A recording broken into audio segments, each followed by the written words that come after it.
alhamdulillah yang ini pemakaian tahun 2017 ya.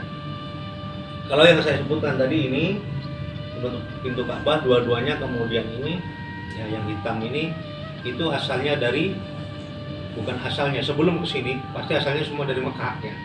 Setelah dari Mekah itu kami dapatkan dari Mesir, dari Kairo. Kalau yang ini dua ini langsung dari Mekah, termasuk ada beberapa kiswah kecil di dalam kotak itu dari Mekah. Kalau yang ini itu dari Turki ya, dari Turki. Karena setiap tahun pada saat diganti kemudian dimasukkan di museum ya, diganti pada tanggal 9 Dzulhijjah saat jamaah haji wukuf di Padang Arafah. Setelah diganti, yang lama ini masuk museum. Yang museum yang sudah lama itu disebarkan kemana? Dibagi 4,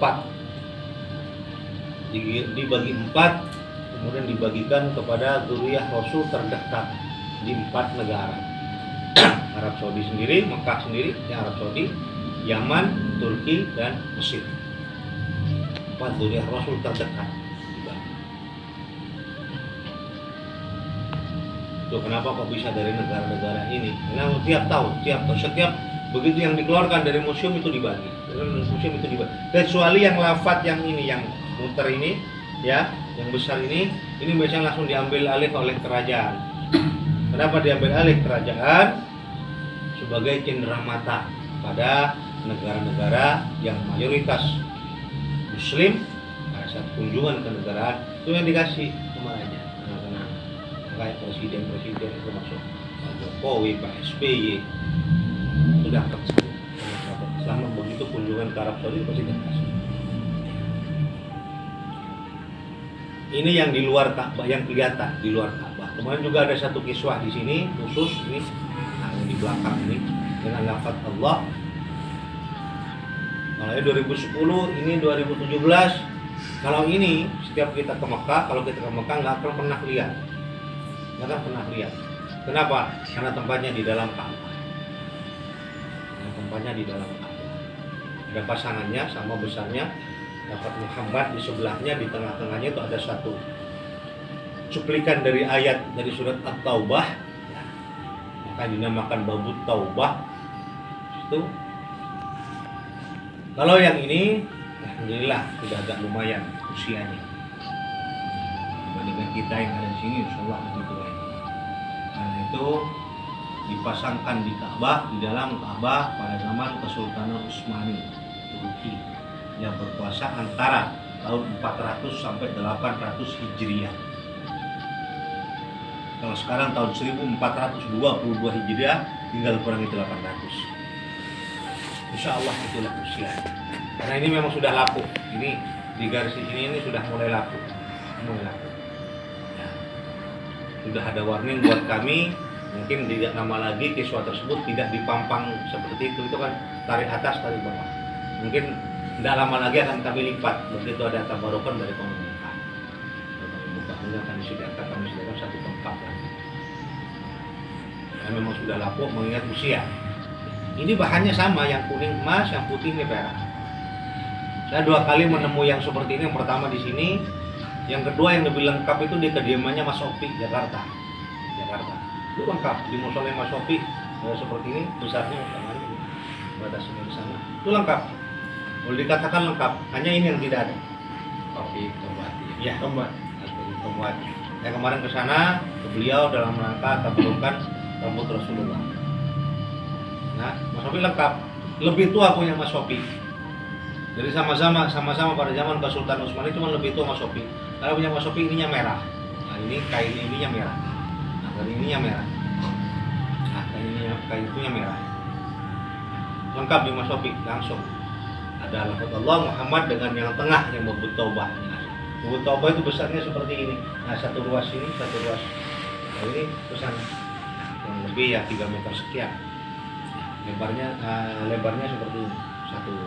Satu bagian dari pintu Ka'bah. Di tengah-tengah. Yang di dalam Ka'bah. Lumayan umurnya dibandingkan kita kalah jauh.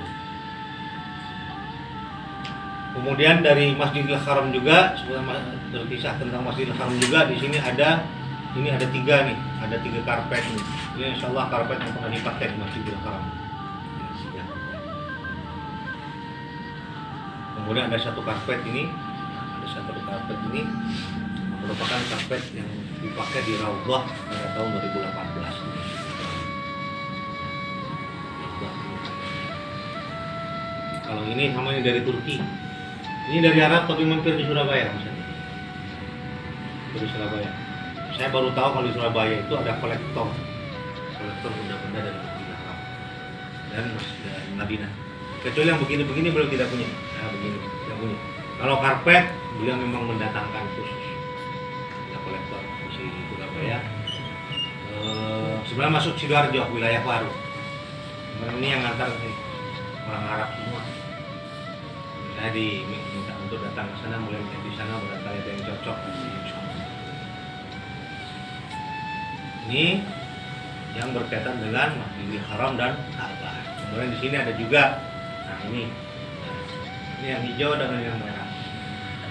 Ini adalah kiswah penutup makam Rasulullah Sallallahu Alaihi Wasallam. Perlu kami jelaskan juga biar tidak salah pemahaman. Ini masih penutup makam bagaimana, seperti apa. Berbeda dengan di Indonesia. Kalau di Indonesia kalau ini dinamakan makam, kalau penutup makam, kain penutup pasti ditutupkan ke makam. Di Indonesia. Tapi khusus untuk ini makam Rasulullah itu tidak. Kenapa demikian? Karena tidak seorang pun yang bisa mendeskripsikan dan melukiskan bagaimana bentuk makam Rasulullah SAW. Kalau kita lihat di Google di situ pasti ada, ya, makam Rasulullah ada ditutupi hijau kayak gitu ya.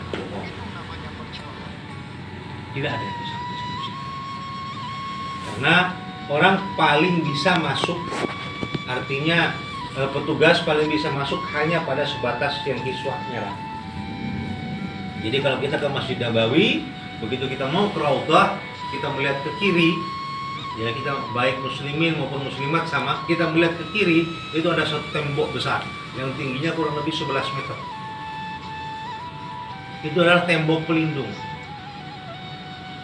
yang dibangun oleh pemerintah setempat untuk menghindari upaya pencurian jasad Rasulullah. Nah, dulu pernah ada upaya pencurian jasad Rasulullah oleh orang-orang Yahudi dan orang-orang Nasrani. Terbongkar, mereka menggali terowongan, lebih ada yang sampai 1 tahun menggali terowongannya. 1 tahun tinggal di seputaran Masjid Nabawi, di pemukiman di sana, dari rumah di tempat itulah membuat terowongan ke arah makam Rasulullah. Ketemu, ya dihukum mati semua. Makanya oleh pemerintah sempat akhirnya diambil satu langkah ikhtiar. Ya, walaupun kita sebagai muslim kita ya pasti yakin dan percaya. Saya yakin, seyakin-yakinnya bahwa Allah tidak akan pernah membiarkan. Allah pasti ada sudah menugaskan malaikat penjaganya di seputar Rasul. Apapun upayanya. Tapi sebagai ikhtiar pemerintah waktu itu dibuatlah satu tembok tingginya 11 meter, ke bawahnya kedalamannya lebih dari kedalaman biasa kalau kita bikin tembok fondasinya. Dan bukan hanya terdiri dari batu sama semen, tapi ada baja dan timah padat yang mengelilingi sebesar bangunan itu. Itu adalah bangunan terluar yang kita lihat. Kemudian di dalam tembok itu sendiri ada tembok lagi, ada lapisan tembok lagi. Saya memang rencana mau saya print di sini gambarnya bagaimana sih sebenarnya kondisi makam Rasulullah itu. Tembok yang kedua inilah yang kemudian tingginya tidak sampai 11 meter, ini lebih rendah. Ini sebagai batas saja. Itu yang dilapisi oleh kiswah yang berwarna hijau.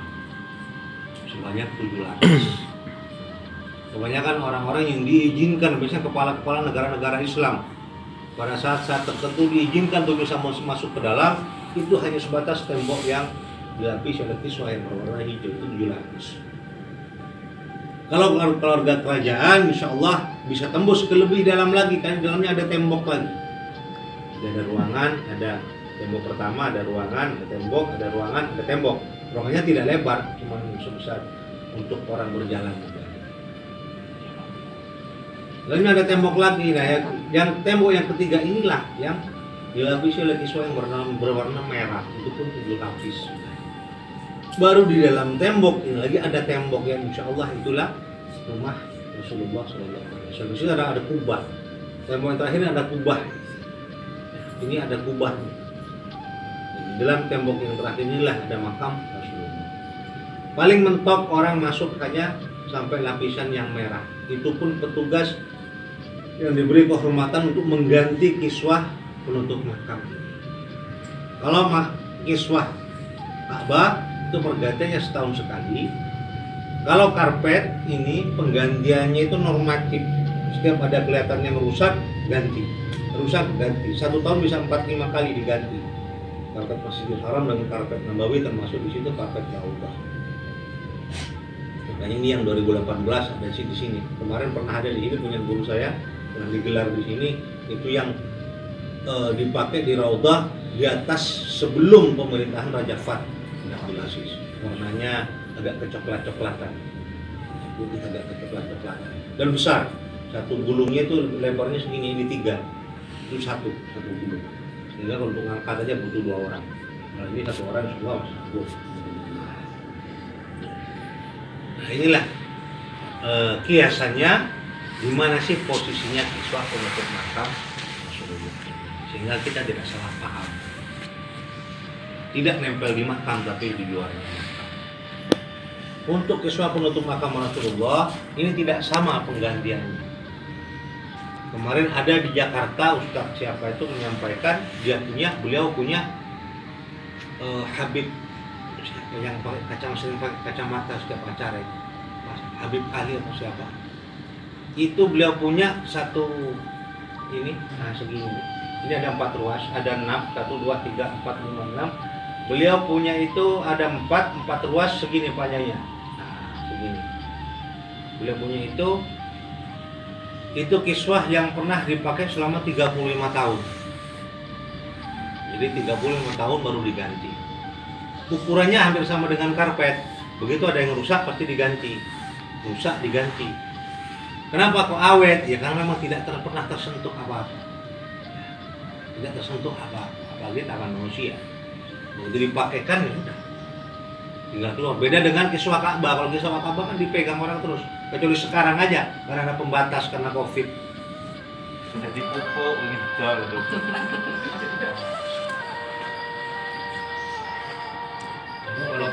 Walaupun apa ya?